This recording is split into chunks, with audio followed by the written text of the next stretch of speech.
Good morning विद्यार्थी मित्रांनो, online लेक्चर्समध्ये आपलं हार्दिक स्वागत.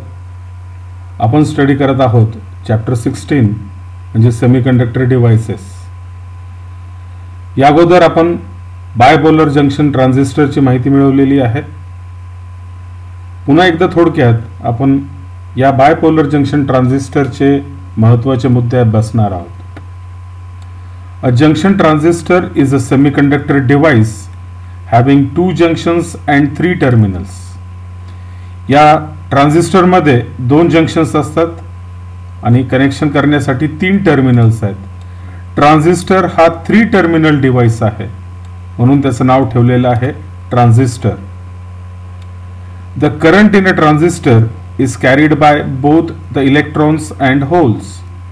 दोन्ही प्रकारचे चार्ज कॅरियर्स म्हणजे निगेटिव्हली चार्ज्ड इलेक्ट्रॉन्स आणि positively charged holes electricity conduct करतात म्हणून याला बायपोलर असं म्हटलेलं आहे. बाय म्हणजे 2, पोलर म्हणजे पोलॅरिटी चार्जेस.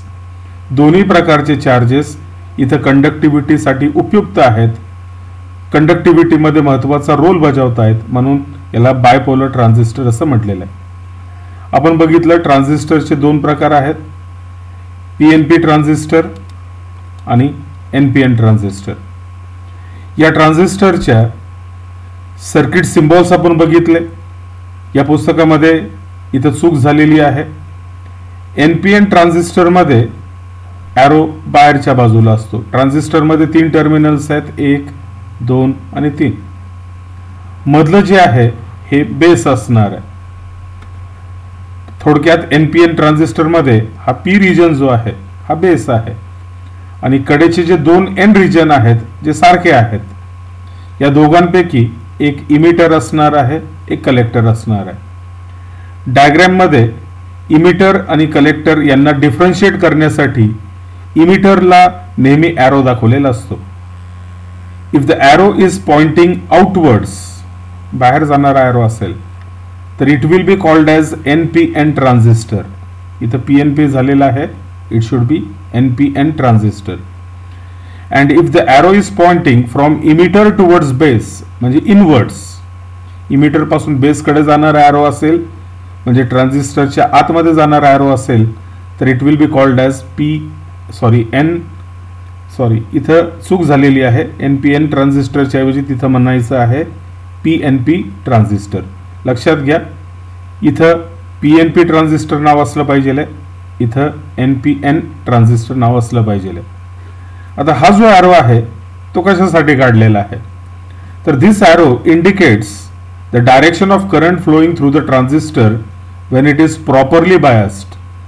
विशिष्ट पद्धतीने बायसिंग केल्यानंतर त्या ट्रान्झिस्टर मधनं जाणारा जो काही करंट आहे तो या ॲरोच्या दिशेमध्ये असणार आहे. ट्रान्झिस्टर मध्ये 3 रिजन्स आहेत. मधला जो आहे जो अत्यंत थिन असतो आणि लाईटली डोप्ड असतो त्याला बेस म्हणायचं. कडेचे जे 2 आहेत म्हणजे इमिटर आणि कलेक्टर हे आकाराने मोठे आहेत. इमिटर जो आहे याचं डोपिंग जे आहे मॅक्झिमम आहे, सर्वात जास्त प्रमाणात आहे म्हणून इथं मेजॉरिटी कॅरियरची संख्या अत्यंत जास्त असणार आहे. इमिटर आणि कलेक्टर जरी सारखे असले तरी प्रत्यक्षामध्ये the area of the collector is much greater than base and emitter. हे इमिटरचं काम आहे मेजॉरिटी कॅरियर्स इमिट करणं, त्यांना या बेसकडे पुश करणं. ते बेसमधून कलेक्टरमध्ये एंटर करतात. मग कलेक्टरचं काम आहे मेजॉरिटी चार्ज कॅरियर्स जे आहेत त्यांना कलेक्ट करणं. मग त्यांना कलेक्ट करण्यासाठी जागा जास्त पाहिजे म्हणून या कलेक्टरचा एरिया जो आहे हा इमिटरपेक्षा जास्त असणार आहे आणि त्याचं कॉन्सन्ट्रेशन, डोपिंग लेवल जे आहे ते मॉडरेट असणार आहे. म्हणजे बेसपेक्षा डोपिंग जास्त आहे पण इमिटरपेक्षा डोपिंग जे आहे ते कमी असणार आहे. NPN ट्रान्झिस्टर आणि PNP ट्रान्झिस्टर यांच्या स्कीमॅटिक डायग्राम जे आहेत या आकृतीमध्ये दाखवलेले आहेत. ट्रान्झिस्टर जो आहे can be thought of 2 junction diodes connected back to back. 2 junction diodes जर आपण बॅक टू बॅक म्हणजे उलटे करून एकमेकांना जोडले तर ट्रान्झिस्टरची निर्मिती होते असं आपल्याला गृहीत धरता येईल. प्रत्यक्षात ट्रान्झिस्टर तसा तयार होत नाही, पण we can think of a transistor as 2 PN junction diodes connected back to back. पुन्हा इथं चूक झालेली आहे. NPNच्या ऐवजी इथं PNP पाहिजे आणि इथं PNPच्या ऐवजी NPN असले पाहिजे. इथं बघा, हे दोन डायोड्स बॅक टू बॅक उलटे जोडलेले आहेत, P रिजन N रिजन आणि N रिजन P रिजन. मग या दोघांमध्ये हा मधला जो कॉमन रिजन आहे तो बेसचा आहे. एक इमिटर आहे, एक कलेक्टर आहे. हेच दोन डायोड आता उलटे झालेले आहेत, ॲरो बाहेरच्या बाजूला जात आहेत दोघांचे. मग अशा परिस्थितीमध्ये मधला जो बेस आहे आणि कडेचे दोन जे आहेत ते इमिटर आहेत आणि कलेक्टर आहेत. ॲरो ट्रान्झिस्टर मधनं बाहेर जाताना दिसत असेल तर तो NPN आणि ॲरो ट्रान्झिस्टरच्या आतमध्ये जात असेल म्हणजे इमिटर पासून बेसकडे जात असेल तर तो PNP ट्रान्झिस्टर. ट्रान्झिस्टरमध्ये महत्त्वाचे जे घटक आहेत ते आपण स्टडी केलेले आहेत. इमिटर तो हेवीली डोप्ड असतो, supplies large number of majority carriers for the current flow through the transistor. मधला जो आहे तो बेस आहे, it is thin lightly doped central layer. त्यानंतर आहे collector, it is on the other side of the base, it is also thick and moderately doped layer. Its area is larger than that of the emitter and the base. This layer collects major portion of the majority carriers supplied by the emitter. The collector also helps dissipation of any small amount of heat generated in the transistor. Area जास्त आहे, transistor operate होताना त्याच्यामध्ये जी heat उत्पन्न होईल त्याला loose करण्यासाठी, dissipate करण्यासाठी हा कलेक्टर महत्त्वाचा घटक ठरणार आहे. Depletion region. The depletion region are formed at the emitter base junction and the collector base junction. हा इमिटर हा बेस जंक्शन आहे, इथे डिप्लिशन लेअर एक क्रिएट होईल. कलेक्टर आणि बेस यांच्यामधला हा कॉमन भाग जो आहे हा कलेक्टर बेस जंक्शन आहे, इथं पण डिप्लिशन लेअर तयार होणार आहे. मग ट्रान्झिस्टरमध्ये दोन जंक्शन आहेत म्हणजे दोन डिप्लिशन रिजन आहेत. या दोन डिप्लिशन रिजन्सचे नाव जे आहेत ते आहे इमिटर बेस जंक्शन आणि कलेक्टर बेस जंक्शन किंवा बेस कलेक्टर जंक्शन. ट्रान्झिस्टर मधनं फ्लो होणारे current, emitter current is represented by IE, base current IB and collector current IC. त्यानंतर रेझिस्टन्स, ट्रान्झिस्टर मध्ये असणारे resistance. The emitter base junction has low resistance कारण तो forward bias मध्ये वापरला जातो. फॉरवर्ड बायस मध्ये तो इलेक्ट्रिसिटी कंडक्ट करतो म्हणून त्याचा रेझिस्टन्स कमी असतो. While base collector junction has high resistance कारण बेस कलेक्टर जंक्शन जो आहे हा रिव्हर्स बायस मध्ये वापरला जातो, त्यातनं करंट फ्लो होत नाही. करंट फ्लो होत नाही म्हणजे याचा अर्थ त्याचा रेझिस्टन्स जो आहे हा भरपूर जास्त असतो. मग इनपुट रेझिस्टन्स म्हणजे इमिटर बेस जंक्शनचा रेझिस्टन्स कमी, आउटपुट रेझिस्टन्स म्हणजे बेस कलेक्टर जंक्शनचा रेझिस्टन्स प्रचंड जास्त म्हणजे हाय असणार आहे. ट्रान्झिस्टरच्या बायसिंगच्या अनेक पद्धती आहेत, त्यातली most common method of biasing a transistor is the emitter base junction is forward biased and collector base junction is reverse biased. हा इमिटर बेस जंक्शन जो असतो हा फॉरवर्ड बायस मध्ये ठेवायचा आणि बेस कलेक्टर जंक्शन हा रिव्हर्स बायस मध्ये वापरायचा आहे. ही ट्रान्झिस्टरच्या बायसिंगची सगळ्यात कॉमन आणि प्रामुख्याने वापरली जाणारी पद्धत आहे. वर्किंग ऑफ PNP ट्रान्झिस्टर आपण स्टडी केलेला आहे. हा इमिटर बेस जंक्शन आहे, याला फॉरवर्ड बायस मध्ये ठेवण्यासाठी या डायोडला म्हणजे इमिटर बेस जंक्शनला फॉरवर्ड बायस मध्ये ठेवायचं आहे. म्हणून P रिजन जो आहे is connected to the battery positive terminal of the battery VBB आणि इमिटर जो N region आहे is connected to the negative terminal of the battery. म्हणजे ही जी बॅटरी VBB आहे ही इमिटर बेस जंक्शनला फॉरवर्ड बायस प्रोव्हाइड करते आहे. त्यानंतर हा कलेक्टर बेस जंक्शन जो आहे हा रिव्हर्स बायस पाहिजे. रिव्हर्स बायस मध्ये आपल्याला माहिती आहे P region is connected to the negative terminal of the battery and N region is connected to the positive terminal of the battery. So here collector, which is N region, is connected to positive terminal of the battery.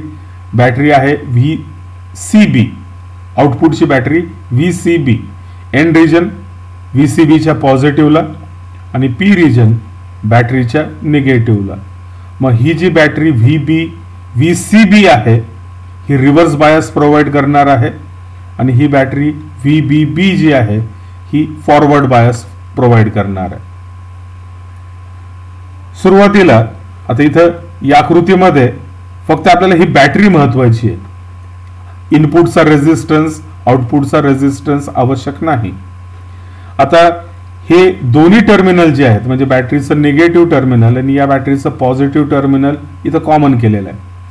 म्हणजे थोडक्यात या पॉइंटचं आणि या पॉइंटचं potential जे आहे हे same असणार आहे. याच्यापेक्षा याचं पोटेन्शियल कमी आहे, याच्यापेक्षा याचं पोटेन्शियल जास्त आहे.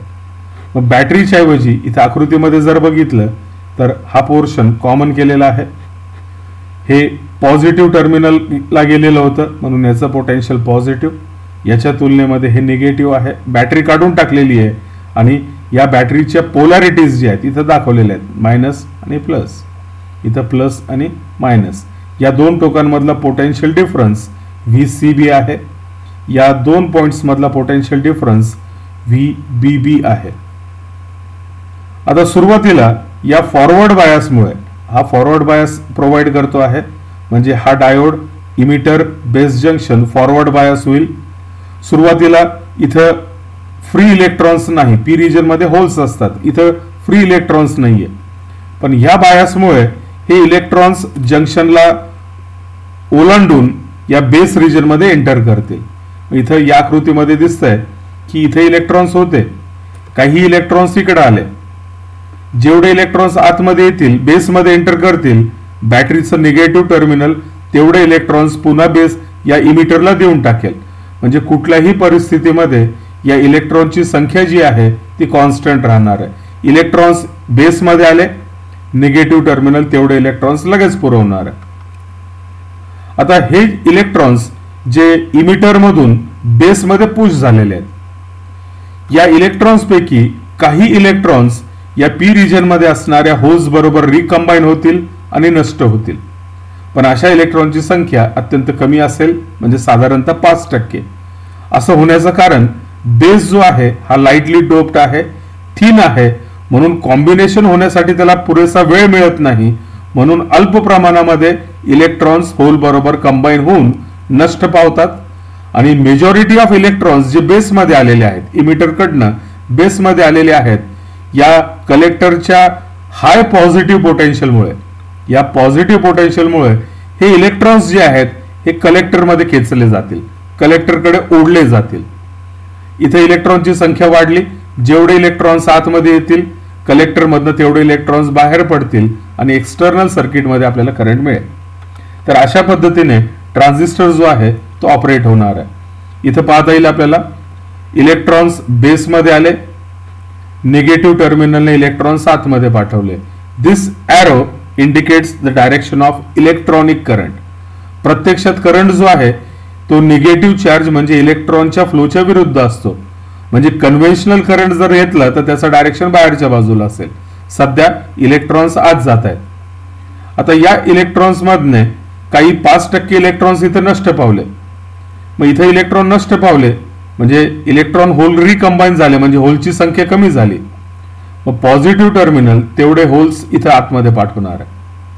होल्स आतमध्ये जात आहेत म्हणजे बेस करंट आतमध्ये जातोय आणि इलेक्ट्रॉनचा जर विचार केला तर हे इलेक्ट्रॉन्स या दिशेमध्ये फ्लो होतील म्हणून बेस करंट, इलेक्ट्रॉनचा बेस करंट हा बाहेरच्या बाजूला आहे. आता उर्वरित इलेक्ट्रॉन्स जे बेसमध्ये शिल्लक राहिलेले आहेत या पॉझिटिव्ह पोटेन्शियलमुळे ते बेसमधनं कलेक्टरमध्ये खेचले जातील. जेवढे इलेक्ट्रॉन्स कलेक्टरमध्ये एंटर करतील तेवढे इलेक्ट्रॉन्स इथून बाहेर पडतील. म्हणजे इलेक्ट्रॉनिक करंट जो आहे कलेक्टर मधला हा बाहेरच्या बाजूला आहे. मग इलेक्ट्रॉनिक करंटचा जर विचार केला तर इमिटर करंट आत जातोय, बेस करंट आणि कलेक्टर करंट बाहेर येतोय. जर आपण कन्व्हेन्शनल करंट जर विचारात घेतला तर हे सगळे डायरेक्शन्स रिव्हर्स होतील. कलेक्टर करंट आत जाईल, बेस करंट आत जाईल, दोन्ही ऍड होतील आणि टोटल करंट म्हणजे इमिटर करंट यातनं बाहेर पडेल. सो या तीन करंट्समध्ये आपल्याला रिलेशन लिहिता येईल. Current entering the junction is equal to current leaving the junction. Current enter होणारा जो आहे तो आहे IC आणि IB आणि करंट लिव्हिंग द जंक्शन जो आहे तो इमिटर करंट आहे IE. सो आपल्याला लिहिता येईल IE is equal to IB plus IC. पण IB जो आहे बेस करंट हा अत्यंत कमी आहे, साधारणतः 5% आहे, म्हणजे तो एक्स्ट्रीमली स्मॉल आहे.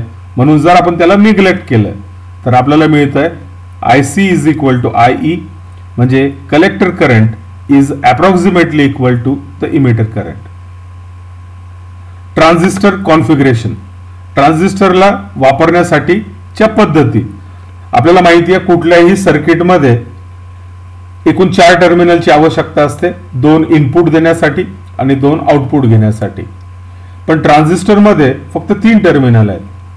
आवश्यक आहेत 4 टर्मिनल, पण उपकरणाकडे आहे फक्त 3 टर्मिनल. मग या 3 टर्मिनलचे 4 टर्मिनल कसे करायचे?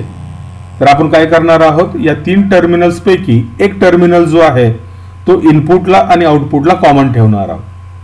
मग कुठला टर्मिनल तुम्ही कॉमन ठेवताय त्यानुसार ट्रान्झिस्टरचे 3 कॉन्फिगरेशन होत आहेत.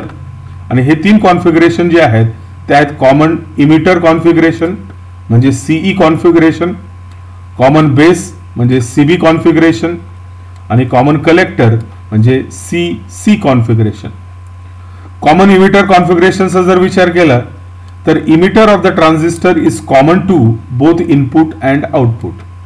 इथं जर बघितलं या 2 सर्किट्समध्ये तर ॲरो आत चाललेला आहे, हा PNP पाहिजे, NPN च्या ऐवजी PNP म्हणायचं.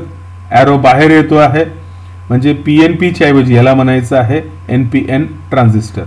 आता इथं बघा, हा जो इमिटर आहे तो इनपुटकडे पण दिसतो आहे आणि आउटपुटकडे पण दिसतो आहे.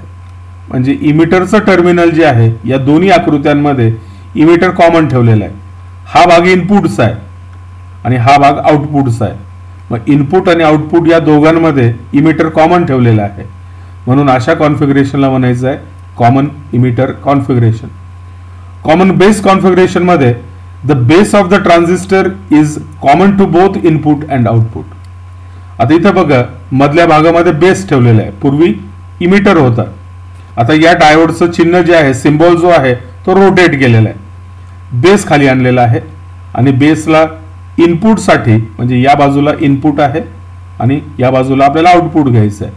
मग बेस टर्मिनल हा कॉमन ठेवलेला आहे. लक्षात घ्या हे NPN PNP उलट झालेलं आहे. लक्षात घ्या जेव्हा ॲरो आत जाणार असेल तेव्हा PNP म्हणायचं आहे आणि ॲरो बाहेर जाणार असेल तर NPN म्हणायचं आहे. मग या दोन्ही सिम्बॉल्स मध्ये, सर्किट सिम्बॉल्स मध्ये बेस जो आहे तो इनपुटच्या भागासाठी आणि आउटपुटच्या भागासाठी कॉमन ठेवलेला आहे, म्हणून अशा कॉन्फिगरेशनला म्हणायचं आहे कॉमन बेस कॉन्फिगरेशन. तिसरा प्रकार आहे common collector configuration. The collector of the transistor is common to both input and output as shown in figure. आता इथे बघा कलेक्टरला कॉमन करायचं आहे म्हणून कलेक्टरचं टर्मिनल खाली आणलं, इनपुटला पण ओढलेलं आहे आणि आउटपुटकडे पण ओढलेलं आहे त्याला. मग कलेक्टर जो आहे तो इनपुटसाठी आउटपुटसाठी आपण कॉमन ठेवलेला आहे. इथे इनपुट बेस आहे, आउटपुट इमिटर आहे आणि या इनपुट आउटपुटसाठी कलेक्टर दोन्हीकडे आहे, इनपुटकडे पण आहे आणि आउटपुटकडे पण आहे, म्हणून अशा कॉन्फिगरेशनला म्हणायचं आहे कॉमन कलेक्टर कॉन्फिगरेशन. या 3 कॉन्फिगरेशन पैकी कॉमन इमिटर कॉन्फिगरेशन जे आहे हे मोस्ट कॉमनली युज्ड आहे. प्रामुख्याने वापरलं जाणारं जे कॉन्फिगरेशन आहे ते आहे कॉमन इमिटर कॉन्फिगरेशन. इथं आज आपण कॉमन इमिटर कॉन्फिगरेशन अभ्यासणार आहोत. We will discuss the common emitter configuration in some details because it is most commonly used configuration. In the common emitter और दूसरं नाव आहे ग्राउंडेड इमिटर कॉन्फिगरेशन. इमिटर जो आहे याला ग्राउंडिंग केलेलं आहे, अर्थिंग केलेलं आहे. मग इमिटर कॉमन आहे त्याला अर्थिंग केलेलं आहे म्हणून दुसरं नाव काय आहे, इमिटर कॉमन आहे म्हणून कॉमन इमिटर. आणि इमिटरला ग्राउंड करायचं आहे म्हणून grounded emitter configuration. So in common emitter or grounded emitter configuration, the input signal is applied between the base and the emitter, while the output is obtained between collector and emitter as shown in figure. इथं बघा हा transistor आहे, emitter common ठेवलेला आहे इनपुटला आउटपुटला. इनपुटला म्हणजे या इमिटर आणि बेस कॉन्फिगरेशनला बायस प्रोव्हाइड करण्यासाठी ही बॅटरी वापरलेली आहे VBE बेस आणि इमिटरच्या मध्ये. आणि आउटपुटमध्ये म्हणजे या कलेक्टर आणि इमिटर या दोघांमध्ये बायसिंग प्रोव्हाइड करण्यासाठी ही दुसरी बॅटरी वापरलेली आहे VCE. हे इनपुटचं टर्मिनल आहे, हे आउटपुटचं टर्मिनल आहे. मग जे सिग्नल आपल्याला या ट्रान्झिस्टरला जे इनपुटला सिग्नल द्यायचं आहे हे टाइम व्हॅरिंग सिग्नल आहे, AC सिग्नल आहे. मग इनपुटला हे टाइम व्हॅरिंग सिग्नल दिलेलं आहे आपण, म्हणजे इमिटर आणि बेस रिजन मध्ये इनपुट आपण दिलेलं आहे आणि आउटपुट जे आहे हे आपण इथं मिळवणार आहोत. The common emitter amplifier configuration to be discussed later in the section 16.4.3 produces the highest current and power gain. Common emitter configuration मध्ये आपल्याला गेन म्हणजे वाढ होणे, सगळ्यात जास्त करंट मध्ये वाढ आणि सगळ्यात जास्त पॉवर मध्ये वाढ कॉमन इमिटर एम्प्लिफायर मध्ये होते. म्हणून कॉमन इमिटर एम्प्लिफायर किंवा कॉमन इमिटर कॉन्फिगरेशन हे कॉमनली युज्ड configuration आहे of all the three bipolar transistor configuration. This is mainly because the input resistance म्हणजे impedance म्हणजे resistance is low as it is connected to a forward biased PN junction, while the output impedance म्हणजे पुन्हा resistance is high as it is taken from reverse biased PN junction diode. हा diode जो आहे forward bias मध्ये आहे म्हणून त्याचा input resistance कमी असतो. हा डायोड जो आहे म्हणजे हा आणि हा, म्हणजे थोडक्यात हा आणि हा डायोड रिव्हर्स बायस मध्ये आहे म्हणून रिव्हर्स बायस मधला रेजिस्टन्स जो आहे तो सर्वात जास्त असतो. In this type of configuration the current flowing through the transistor must be equal to the current flowing into the transistor as the emitter current is given by IE is equal to IC plus IB. हे आपण अगोदरच्या discussion मध्ये बघितलेलं आहे. As the load resistance म्हणजे RL is connected in series with the collector, the current gain of the common emitter transistor configuration is quite large. The current gain is called current amplification factor and is defined as the ratio. आता इथं बघा, the current gain is called current amplification factor आणि हा current gain जो आहे maximum आहे, खूप जास्त आहे, क्वाइट लार्ज आहे. इथं बघा इनपुटचा करंट जो आहे तो IB आहे आणि आउटपुटचा जो करंट आहे तो IC आहे. आपण अगोदरच्या इक्वेशन मध्ये बघितलं की IE is equal to IC plus IB. IB खूप लहान जर असेल, IB खूप लहान असतो कारण 5% करंट IB असतो, 95% करंट कलेक्टर करंटचा असतो. मग IB इनपुट आहे तो लहान आहे 5% आणि आउटपुट मध्ये कलेक्टर करंट आहे IC तो जो 95% आहे. म्हणजे इनपुटचा करंट कमी आहे, आउटपुट मध्ये म्हणजे या भागामध्ये आपल्याला जास्त करंट मिळतोय, म्हणजे इथं करंट गेन जे आहे ते खूप जास्त असणार आहे. The current gain is called current amplification factor and is defined as the ratio of IC divided by IB. याला बीटा DC म्हणायचं आहे. करंट गेन दोन प्रकारचे आहेत, पहिला जो आहे तो बीटा DC आणि बीटा DC हा करंट गेन जो आहे is defined as ratio of, कसला रेशो आहे, collector current to the base current. Collector current म्हणजे आउटपुट करंट आहे आणि बेस करंट म्हणजे इनपुट करंट आहे. मग आउटपुट करंट आणि इनपुट करंटचा भागाकार म्हणजे करंट गेन आपल्याला बीटा DC मिळतोय. Beta DC is equal to IC upon IB. Similarly the ratio of collector current and the emitter current is defined as, हा करंट गेन जो आहे याला अल्फा डीसी म्हणायचं आणि it is defined as the ratio of, कशाचा ratio आहे, numerator same आहे I C collector current, जर त्या आउटपुट करंटला बेस करंटने डिवाइड केलं तर आपल्याला जो गेन मिळेल त्याला बीटा डीसी म्हणायचं आणि आउटपुट करंटला जर आपण इमिटर करंटने डिवाइड केलं तर आपल्याला जो करंट गेन मिळणार आहे त्याला म्हणायचं आहे alpha DC. The ratios alpha DC and beta DC are related, हे एकमेकांशी रिलेटेड आहेत. From equation 16.1 and equation 16.2 we have 16.1 जी इक्वेशन आहे IE is equal to IC plus IB. आता या इक्वेशन मध्ये जर मी IC ची किंमत लिहिली तर IC ची किंमत या इक्वेशन वरनं IC ची किंमत काय येणार आहे, बीटा टाइम्स IB आणि या इक्वेशन नुसार IC ची किंमत काय येणार आहे, alpha times IE. So IC is equal to alpha IE which is also equal to beta IB. जर या IC ची किंमत आपण या फॉर्म्युल्यांमध्ये टाकली तर आपल्याला इक्वेशन लिहिता येईल alpha DC is equal to beta divided by beta plus 1 आणि बीटा DC ची किंमत जी आहे ती मिळेल alpha divided by alpha minus 1. हे तुम्ही मॅथमॅटिकली प्रूव्ह करू शकता. या दोन समीकरणांचा वापर करायचा आहे. अल्फा DC बीटा DC ची किंमत या वरच्या इक्वेशन मध्ये टाकून आपल्याला हे इक्वेशन डिराइव्ह करता येईल. आता इथं हे स्पष्ट दिसतंय अल्फा DC च्या फॉर्म्युल्यामध्ये न्यूमरेटर बीटा आहे आणि डिनॉमिनेटर बीटा प्लस 1 आहे, म्हणजे न्यूमरेटर पेक्षा डिनॉमिनेटर मोठा आहे. म्हणजे थोडक्यात value of alpha DC is less than 1.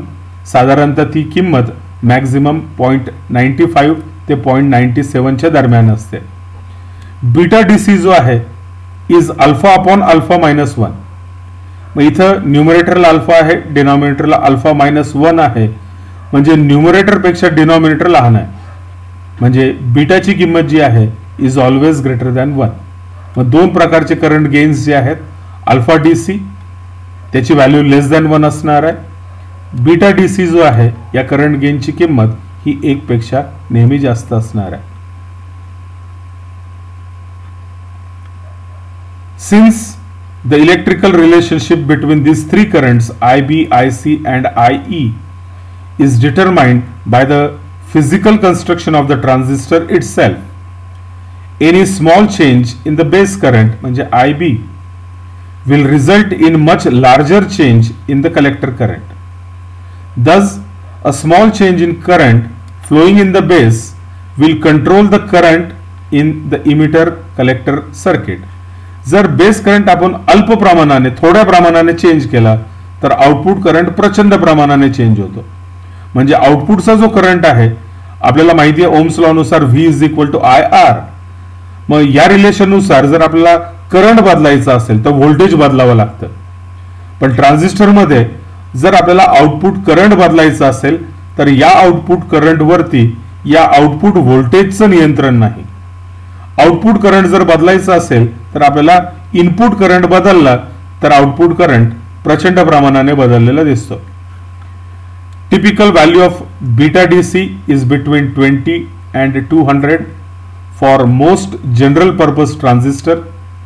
So if a transistor has beta DC is equal to 100 then 1 electron will flow from base terminal for every 100 electrons flowing from emitter collector terminal. मग इथं जर एखाद्या ट्रान्झिस्टरचा beta gain हा 100 जर असेल तर याचा अर्थ काय, जेव्हा बेस मधनं 1 इलेक्ट्रॉन आत जाईल तेव्हा या कलेक्टर मधनं किती इलेक्ट्रॉन्स येतील, जवळपास 100 पटीने जास्त. बीटा DC ची किंमत 100 आहे, म्हणजे या करंटच्या बीटा DC च्या किमतीच्या एवढ्या पटीमध्ये जास्त करंट हा कलेक्टरचा असणार आहे. पुढचा भाग जो स्टडी करायचा आहे तो आहे कॉमन इमिटर कॅरेक्टरिस्टिक. कॅरेक्टरिस्टिक्स म्हणजे तुम्हाला माहिती आहे करंट आणि व्होल्टेजचा जो ग्राफ आहे, the relationship between current and voltage is called characteristic. मग कॉमन इमिटर ट्रान्झिस्टरच्या आपल्याला कॅरेक्टरिस्टिक स्टडी करायचे आहेत. कॉमन इमिटर कॉन्फिगरेशनची जी काही सर्किट डायग्रॅम आहे ती इथं आकृतीमध्ये दाखवलेली आहे, वरचीच डायग्रॅम आहे, पण इथं मॉडिफिकेशन केलेलं आहे. बघा काय मॉडिफिकेशन केलेलं आहे. इमिटर जो आहे तो इनपुट आणि आउटपुटसाठी कॉमन आहे, त्याला ग्राउंड केलेलं आहे, अर्थिंग केलेलं आहे. म्हणजे या लाईनवरती कुठलेही पॉईंट जर घेतले, हा पॉईंट घेतला, हा पॉईंट घेतला, किंवा हा पॉईंट घेतला, किंवा हा पॉईंट किंवा हा पॉईंट, या पाचही पॉईंटचे पोटेन्शियल सेम असणार आहे. ग्राउंडेड म्हणजे पोटेन्शियल इज 0. इथं ही जी बॅटरी आहे VBE, बेस आणि इमिटर मध्ये जोडलेली जी बॅटरी आहे VBE, ही या डायोडला, ट्रान्झिस्टरचा हा जो डायोड आहे याला फॉरवर्ड बायस जे आहे ही बॅटरी प्रोव्हाइड करणार आहे. हा डायोड फॉरवर्ड बायस मध्ये आहे, हा ऑपरेट होतो आहे. या डायोडला काहीतरी इंटरनल रेझिस्टन्स आहे, हे रेझिस्टन्स आपण इथं दाखवलेलं आहे, इनपुट रेझिस्टन्स. हे व्होल्टेज इथे ॲरो दाखवलेला आहे, ॲरो म्हणजे हे व्होल्टेज आपल्याला चेंज करता येईल, इनपुट व्होल्टेज बदलता येईल. पण ते व्होल्टेज किती आहे हे मेजर करण्यासाठी आपण इथं व्होल्ट मीटर जोडलेला आहे, पॅरलल मध्ये जोडलेला आहे, बॅटरी बरोबर पॅरलल मध्ये जोडलेला आहे. हा जो व्होल्ट मीटर आहे VBE, या बेस आणि इमिटर या दोन टर्मिनल मधला जो पोटेन्शियल डिफरन्स आहे तो हा व्होल्ट मीटर मोजेल. या पोटेन्शियल डिफरन्समुळे करंट सर्किट मधनं फ्लो होणार आहे. मग या बेस मधनं जाणारा जो करंट आहे तो हा मायक्रो ॲमीटर मोजणार आहे. करंट 5% असतो फक्त, बेस करंट अत्यंत कमी असतो, म्हणून त्याला मोजण्यासाठी इथं मायक्रो ॲमीटर लावलेला आहे.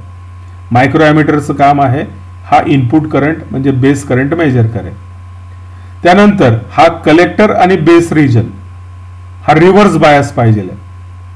मग इथं एन रिजन जो आहे बॅटरीच्या पॉझिटिव्हला जोडलेला आहे, निगेटिव्ह टर्मिनल जे आहे इमिटरला जोडलेलं आहे. मग ही आउटपुटची जी बॅटरी आहे VCC, ही बॅटरी या कलेक्टर आणि इमिटरच्या जंक्शनला, कलेक्टर आणि बेसच्या जंक्शनला म्हणजेच कलेक्टर आणि इमिटरच्या जंक्शनला ही बॅटरी रिव्हर्स बायस प्रोव्हाइड करणार आहे. हे व्होल्टेज आपल्याला व्हॅरी करता येईल म्हणून इथे ॲरो दाखवलेला आहे. व्होल्टेज बदललं तर ते व्होल्टेज किती आहे हे मोजावं लागेल, आणि ते व्होल्टेज मोजण्यासाठी या आउटपुटमध्ये आपण एक व्होल्ट मीटर जोडलेला आहे. मग या बॅटरीच्या अक्रॉस व्होल्ट मीटर पॅरलल मध्ये जोडलेला आहे. व्होल्ट मीटरचं नाव आहे VCE, म्हणजे कलेक्टर आणि इमिटर या दोन टर्मिनल मधला पोटेन्शियल डिफरन्स हा VCE मोजणार आहे. व्होल्टेज बदललं करंट बदलेल. मग करंट मोजण्यासाठी सिरीज मध्ये आपण इथं मिली ॲमीटर, याच्यापेक्षा हा करंट जास्त असतो म्हणून इथं मिली ॲमीटर पाहिजे. जसं इथं μA लिहिलेलं आहे तसं इथं MA लिहायला पाहिजे, म्हणजे मिली ॲमीटर. हा मिली ॲमीटर या कलेक्टर मधनं जाणारा करंट मेजर करतो. हा जो डायोड आहे म्हणजे कलेक्टर आणि इमिटर मधला आउटपुट जो आहे याला पण काहीतरी रेझिस्टन्स आहे. तो रेझिस्टन्स आणि लोड रेझिस्टन्स यांना एकत्रितपणे आपण इथं दाखवलेला आहे आणि त्याला म्हणूया आपण लोड रेझिस्टन्स. Input characteristic. आता कॅरेक्टरिस्टिक म्हणजे graph of current against voltage, पण आपल्याला कुठल्या कॅरेक्टरिस्टिक स्टडी करायच्या आहेत? इनपुट. मग इनपुटची कॅरेक्टरिस्टिक स्टडी करायची म्हणजे इनपुटचा करंट म्हणजे बेस करंट आणि इनपुटचा व्होल्टेज म्हणजे VBE. या दोघांमधलं जर आपण रिलेशन स्टडी केलं तर त्याला म्हणायचं आहे इनपुट कॅरेक्टरिस्टिक. इनपुट करंट आणि इनपुट पोटेन्शियल डिफरन्स यांच्यामधलं जे रिलेशनशिप आहे त्याला म्हणायचं आहे input characteristic. The variation of base current म्हणजे जो इनपुट करंट आहे विथ बेस इमिटर व्होल्टेज म्हणजे VBE is called input characteristic. लक्षात घ्या, इनपुट करंट आणि इनपुट व्होल्टेज यांच्यामधलं रिलेशनशिप, यांच्यामधलं व्हेरिएशन दाखवणारा ग्राफ याला म्हणायचं आहे इनपुट कॅरेक्टरिस्टिक. इनपुटमध्ये बेस करंट आहे आणि इनपुटचं व्होल्टेज VBE आहे. या दोघांमधलं relationship is called input characteristic. While studying the dependence of IB on VBE, the collector emitter voltage म्हणजे VCE म्हणजे output voltage is kept fixed. Input characteristic study करताना input current आणि input voltage मधलं relationship study करायचं आहे. पण या दोघांमधलं relationship study करताना आउटपुट व्होल्टेज जो आहे म्हणजे VCE हे आउटपुट व्होल्टेज आपल्याला कॉन्स्टंट ठेवायचं आहे. लक्षात घ्या, इनपुट कॅरेक्टरिस्टिक म्हणजे काय? The relationship between input current and input voltage when output voltage is kept constant. The characteristic is shown in figure below. खाली फिगर दाखवलेली आहे. म्हणजे करंट सुरुवातीला पोटेन्शियल डिफरन्स वाढवला करंट फ्लो होत नाही. जेव्हा तुमचा पोटेन्शियल डिफरन्स बॅरियर पोटेन्शियल पेक्षा जास्त होईल तेव्हा करंट वाढायला लागतोय. जसं जसं व्होल्टेज वाढेल तसं तसं करंटही वाढत चाललेलं आहे. म्हणजे हे कॅरेक्टरिस्टिक ऑर्डिनरी डायोडच्या जशा कॅरेक्टरिस्टिक होत्या फॉरवर्ड बायस मधल्या अगदी तसंच कॅरेक्टरिस्टिक इनपुट कॅरेक्टरिस्टिक आहेत. As we can see from the figure, initially the current is very small till the barrier potential is overcome. When the voltage VBE म्हणजे input voltage is more than barrier potential, the characteristic is similar to that of a forward biased diode. Barrier potential इथं 0.6 volt आहे. जोपर्यंत input voltage 0.6 volt पेक्षा कमी आहे तोपर्यंत त्या transistor मधनं कुठलाही करंट फ्लो होत नाही. पण एकदा का ते बॅरियर पोटेन्शियल ओलांडलं तर करंट फ्लो होतोय आणि जसं जसं पुढे पोटेन्शियल डिफरन्स वाढत चाललेला आहे तसं तसं करंटही आपल्याला वाढत जाताना दिसतोय. अशा पद्धतीचं व्हेरिएशन आपण फॉरवर्ड बायस्ड मध्ये असणाऱ्या डायोड मध्ये देखील बघितलेलं आहे. म्हणजे हा थोडक्यात फॉरवर्ड बायस्ड डायोड सारख्या याच्या इनपुटच्या कॅरेक्टरिस्टिक आहेत. The input dynamic resistance RI, I म्हणजे input. Input dynamic resistance of a transistor is defined as the ratio of change in base emitter voltage and the resulting change in base current at constant collector base voltage. Ohm's law नुसार V is equal to IR म्हणजे resistance R is equal to V upon I. मग input resistance RI जो आहे is defined as तो ratio आहे. कशा कशाचा ratio आहे? चेंज इन इनपुट व्होल्टेज म्हणजे delta VBE, change in input voltage divided by change in input current म्हणजे डेल्टा IB. या दोघांचा रेशो जो आहे याला इनपुट रेझिस्टन्स म्हणायचं आहे.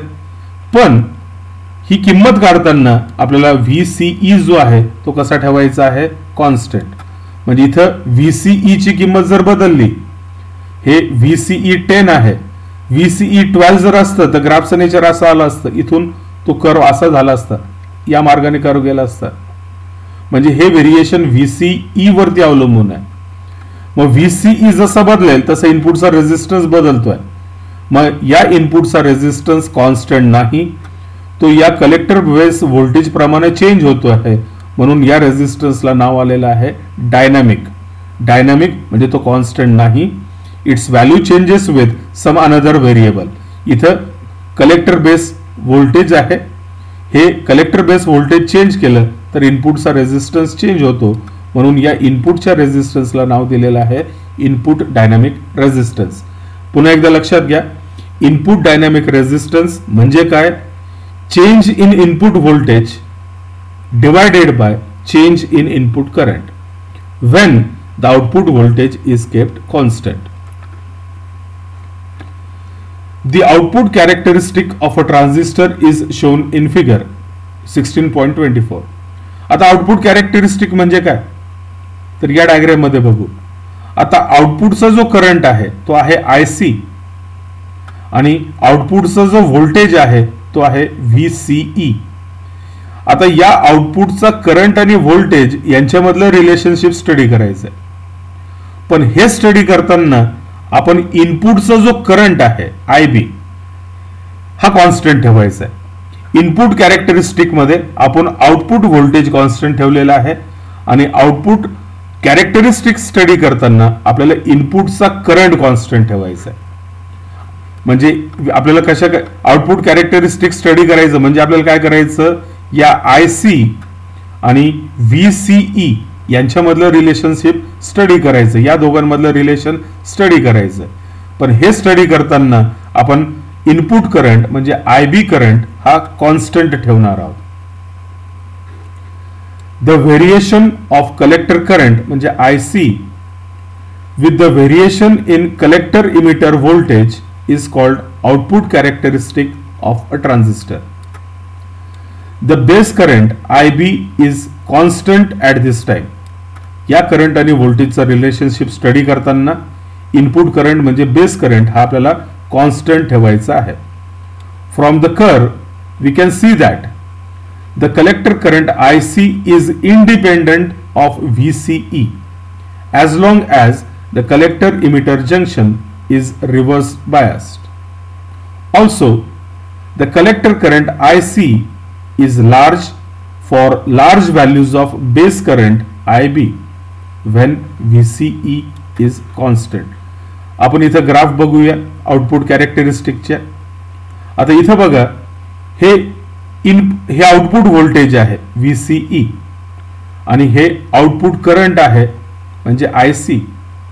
सुरुवातीच्या भागामध्ये जसा हा व्होल्टेज वाढत चाललेला आहे, सुरुवातीच्या कालामध्ये करंट थोडासा वाढतो आहे, पण एकदा तो मॅक्झिमम व्हॅल्यूला पोहोचला म्हणजे या पॉइंटच्या पुढे आपण व्होल्टेज कितीही वाढवलं तर करंट वाढताना दिसतो आहे का, स्ट्रेट लाईन आहे. म्हणजे या भागामध्ये करंट कसा आहे, कॉन्स्टंट आहे. मग हा जो करंट आहे कलेक्टर करंट हा या व्होल्टेजने कंट्रोल करता येत नाही, या व्होल्टेजने तो बदलत नाही म्हणजे कंट्रोल होत नाही.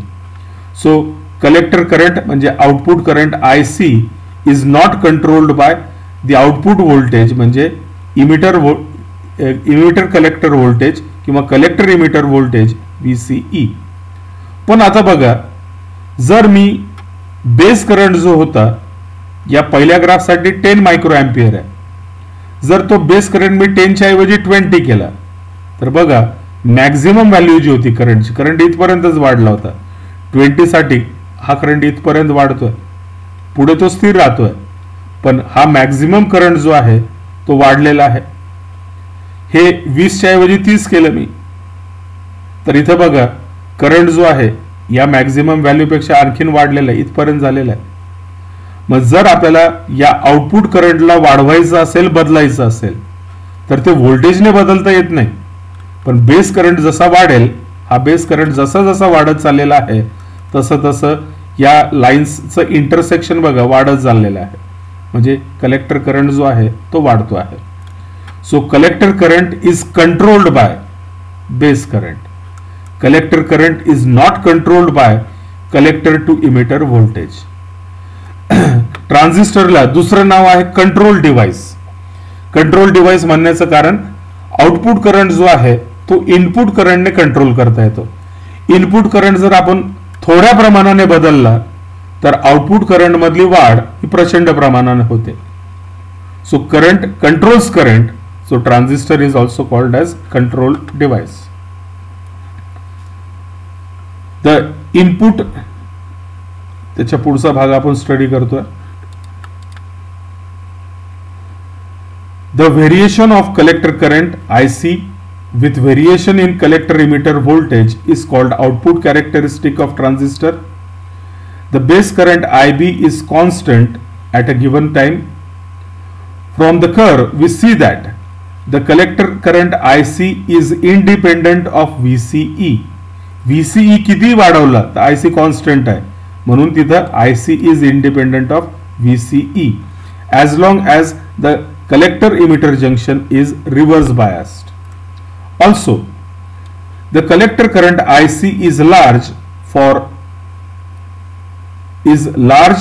large values of base current when VC is constant. हे आपण ग्राफ मध्ये बघितलं. The output dynamic resistance RO, इनपुटला RI, आउटपुट रेजिस्टन्सला RO, आउटपुट आहे म्हणून O. The output resistance, output dynamic resistance of a transistor is defined as the ratio of, सांगा काय होईल, आउटपुट करंट आणि output voltage V is equal to I R, म्हणजे R is equal to V upon I.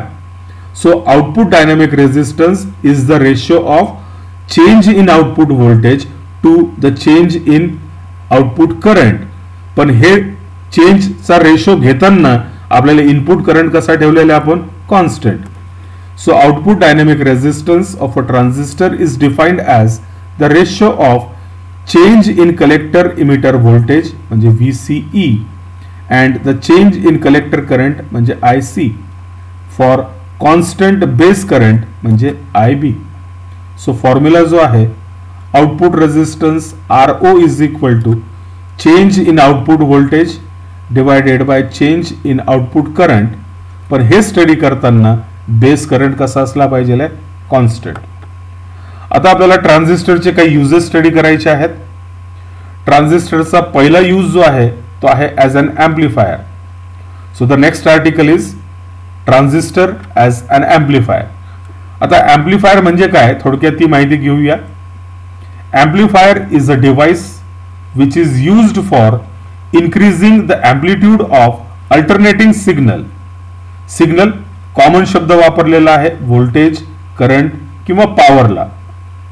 सिग्नलचा अर्थ तुम्ही voltage पण घेऊ शकता, आवश्यकतेनुसार करंट पण घेऊ शकता, आवश्यकतेनुसार पॉवर पण घेऊ शकता. मग ॲम्प्लिफायर काय आहे तर एक डिव्हाइस आहे ज्याचा उपयोग जो आहे ते अल्टरनेटिंग सिग्नलचा ॲम्प्लिट्यूड वाढवण्यासाठी त्याचा उपयोग होणार आहे.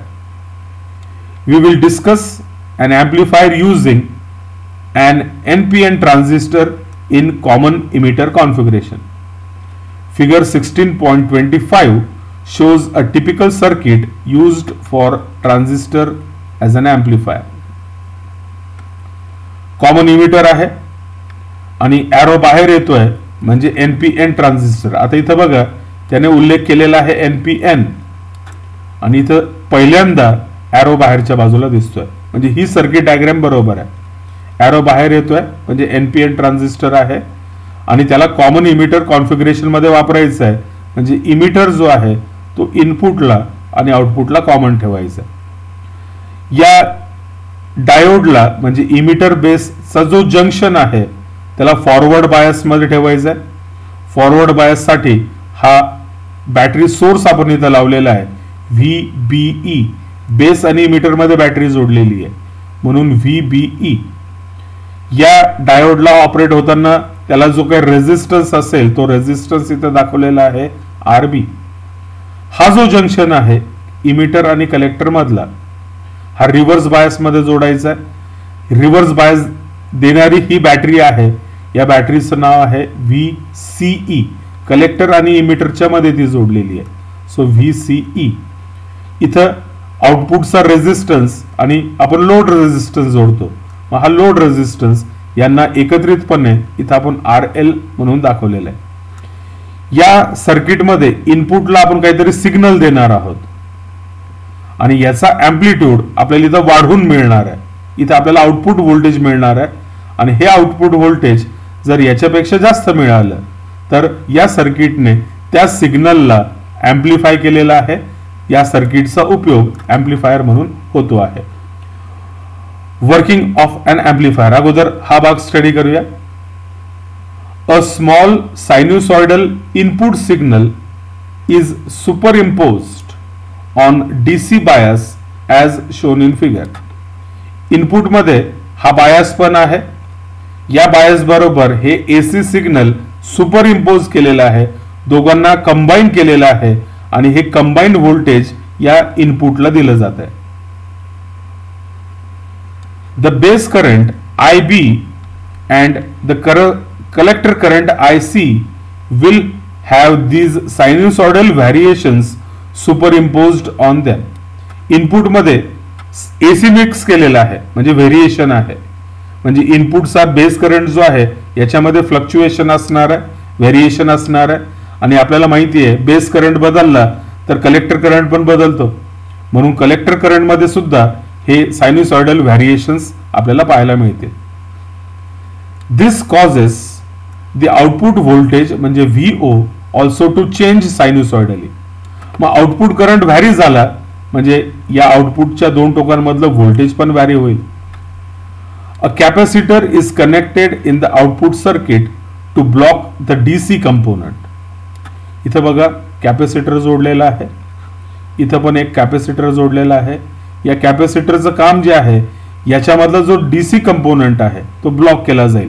म्हणजे फक्त व्हेरिएशन्स एसी सिग्नलला त्या कॅपॅसिटर मधनं पास केलं जाऊ शकतं.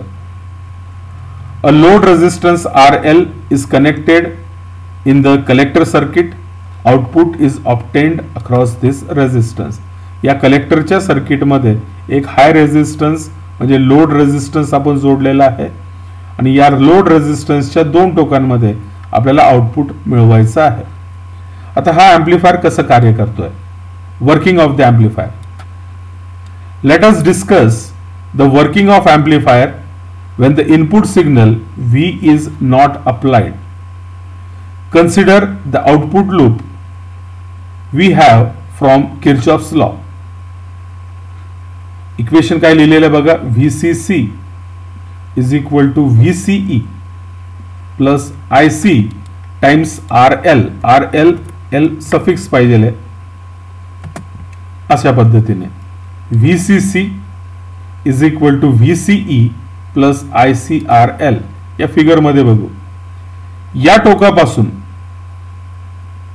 या टोकापर्यंत म्हणजे या हॉरिझॉन्टल लाईन पासून या कलेक्टर पर्यंतचं जे व्होल्टेज आहे हे किती आहे, VCE.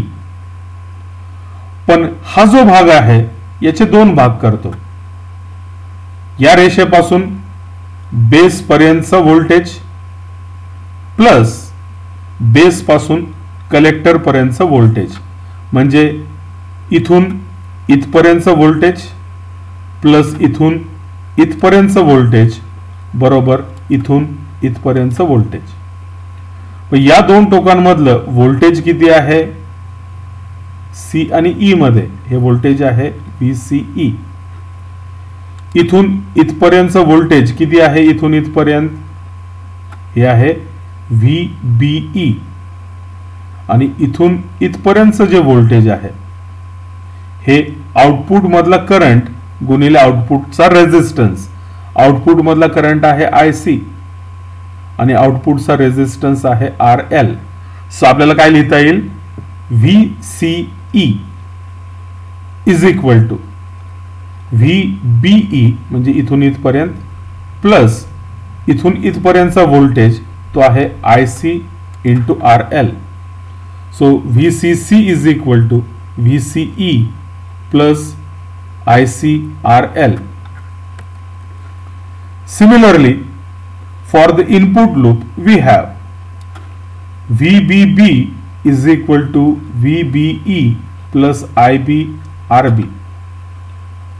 इनपुट साठी जर अप्लाय करायचं ठरलं तर VBB जो आहे याची किंमत हे व्होल्टेज या दोन टोकांमधलं व्होल्टेज प्लस या इनपुटचा जो रेजिस्टन्स आहे तो आहे current into resistance RB. Input current IB, input resistance RB. So VBB is equal to VBE plus IBRB. When some AC signal is applied, VI is not zero and we can write. जेव्हा इनपुटला आपण काही AC signal जोडू तेव्हा VI ची किंमत, input व्होल्टेजची किंमत 0 नाहीये. मग अशा परिस्थितीमध्ये आपल्याला काय लिहिता येईल, VBB प्लस VI. इथं बघा या डायग्राम मध्ये इनपुटला हे पण जोडलेलं आहे आणि हे पण जोडलेलं आहे. सो VB हे व्होल्टेज आणि हे व्होल्टेज या दोघांची बेरीज या इनपुटला जाते आहे. सो इक्वेशन काय लिहितं आहे, VBE plus VI is equal to VBE as it is आहे, VI ची किंमत IBRB plus IB times RB plus small r. Small r म्हणजे या बॅटरीचा इंटरनल रेजिस्टन्स, या बॅटरीचा इंटरनल रेजिस्टन्स. सो या दोघांची बेरीज बरोबर VBE plus VI is equal to VBE plus I B R B म्हणजे इनपुटचा resistance plus I B R B plus R. The change in VBE can be related to the input resistance and the change in base current IB. The change in VBE मध्ये होणारा बदल can be related to, याचा संबंध गुणाशी आहे, त्याचा संबंध आहे input resistance बरोबर आणि चेंज इन बेस करंट म्हणजे IB बरोबर. इनपुट रेझिस्टन्स RI आणि चेंज इन बेस करंट म्हणजे IB, या IB वरती तो अवलंबून आहे. Hence, using equation 16.